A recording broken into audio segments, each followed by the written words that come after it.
A charitable foundation has been established to build up funds for the Olveston Historic Home. George Friedlander is chairman of the Theomin Gallery Management Committee that runs Olveston and is on the foundation's advisory board. And he's here to tell us all about it. Good evening, George. Thanks, Rebecca. Now, what is the foundation called? It's called the Olveston Charitable Foundation. And very simple name. How does it work? We've set it up so that it's just a vehicle for people to donate money, doesn't matter how much, just so we can build up a capital base to support the function of the house over the next 100 years, really. So why was it set up?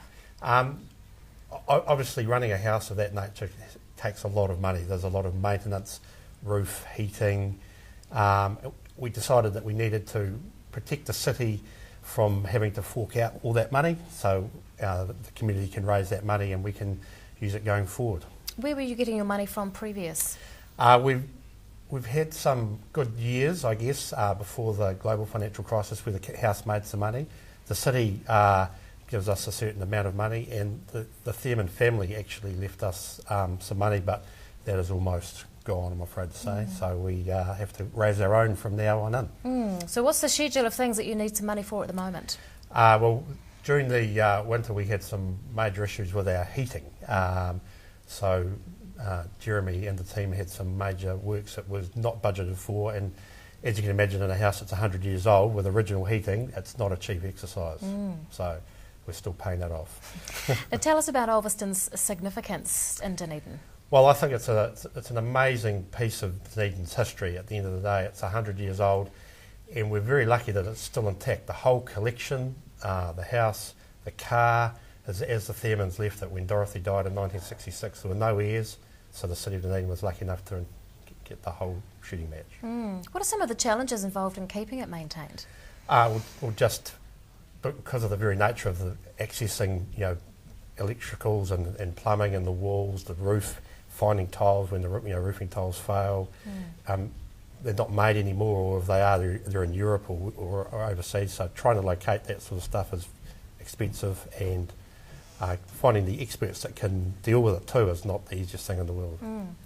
Does the foundation solely rely on donations, or can money be generated in other ways? The foundation has not limited itself. We are at the early stages relying on the generosity of our supporters, but we have got some events planned for 2015, so watch this space. Do you have a targeted amount in mind? Our initial target we would like to raise is $1.5 million, but it will take a couple of years obviously to get that amount, but at the end of the day you've got to start somewhere.